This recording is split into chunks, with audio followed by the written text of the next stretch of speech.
Today we have a 2012 Ford Focus. It's an SE model with a 2.0 motor. The problem they're having, it's got like 180 on it, but the problem they're having, it's leaking coolant. And it happens to be their heater core, which is under the dash. And they've been quoted like $800 to $1,200 to fix it, which is not in their budget right now. So what we're gonna do is show you how to bypass the heater core for now until you can properly get it fixed. This is your Ford 2.0. The problem is it's got a leak. I guess they've had it tested, and it's your heater core, which your heater core happens to supply all the heat inside the car. You have these two hoses right here that come off the motor with your coolant, run into your heater core. Then you turn your temp, and it regulates the temperature inside your car.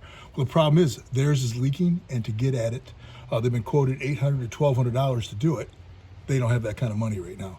So we're going to kind of cheat right now. What we're going to do is cut these hoses and bypass the heater core and just put those together so the car runs, and they're going to put an electric heater in there for now until they get the money, and then we'll fix it properly. But so we're going to cut these two and put them together. So when we do fix it properly, we will have to replace these hoses, which are about $60-$70, but that's all we can do right now. So I'm going to cut them a little longer because they can't have a crimp in them. And you can either use a razor blade, you can use a knife like this, or if you happen to have this one, this is made for that. So we're going to cut it like that. We're going to make it a little long, and we'll adjust it. We have a bucket underneath there, but you're still going to lose some coolant no matter what you do. Just like that. Put it up off to the side. We'll do this other one. And then hopefully we got the right size adapter to fit in there.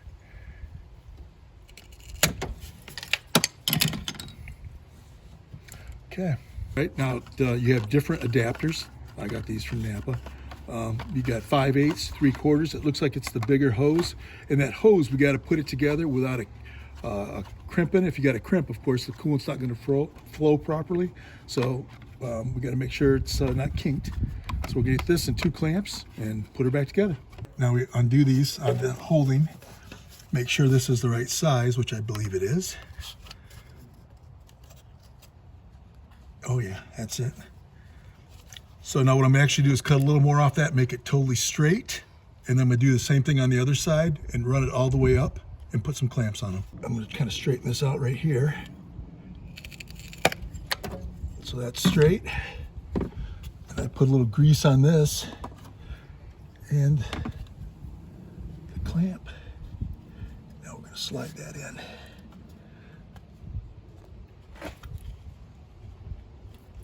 Well, move that back a little farther. Get that all the way up to that thing right there. All right, just like that.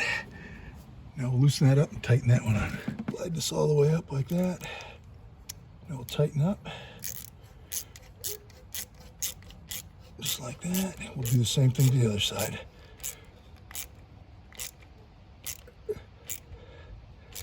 Right there, tight. Now we're gonna do the same thing on this one right here. We're gonna cut that off just so it's straight, like that.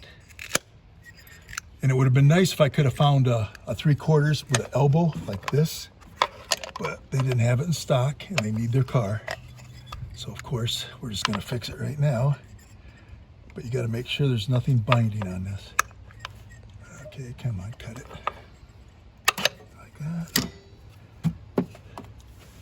And we might have to zip tie this out of the way so it doesn't hit anything that's hot. Make sure that when we put the clamp on, slide that down, and now we gotta put this one on. Push it all the way up there like that. And now we gotta make sure that, as you can see, you look at this hose, it's not kinked where it's restricting the flow of your coolant. So that's gonna work. We'll push this up in there and tighten that up. Tighten this side up. Sometimes you got to use a 90, whatever fitting works best for your application, of course. Okay, that's tight. Now I got these tight.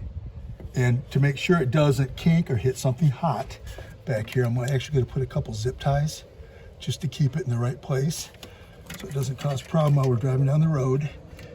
And it's going to keep it from kinking also. So I'm going to put this one right here. like that, up away from the heat. Just like that, nice and easy. And then I'm going to do the same thing on this back side, so it pull it up someplace like that, so there's no kinks whatsoever. And there's a little hole right here. I'm going to actually lift it up there, if you can see the hole. I'm going to put the zip tie there. So we tightened up these, and I also put a zip tie there and here to keep it away from the manifold. And you can see that it doesn't have any bends in it that would restrict the flow of coolant. So next thing we're going to do is cut these off real quick, trim those, and then we're going to put our coolant in, fire it up, and look for leaks.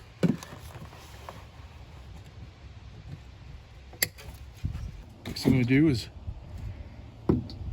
put the all make and model 10-year 300,000 mile coolant in there. It's already pre-mixed. And then we're going to start it up and check for leaks. I mean, this is not a permanent fix, of course. This is just something until they get more money. Like I said, they're quoted $800 to $1,200. They don't have it. They're going to buy the electric heater for inside the car for the colder months until they can afford to fix it properly. So we're just going to fill her back up. Now, if you have a coolant leak in your car, of course you don't want to let it overheat, because if it overheats, it can wreck your motor. Then you might as well junk your car or put a lot of money in it. So you got to figure out what it is, and this happens to be the heater core, so this is the way to bypass it for now. And if you're in a southern state or something like that, you can drive it longer like this, but you know, if you're in a colder climate, it's something you're going to have to fix properly sooner or later.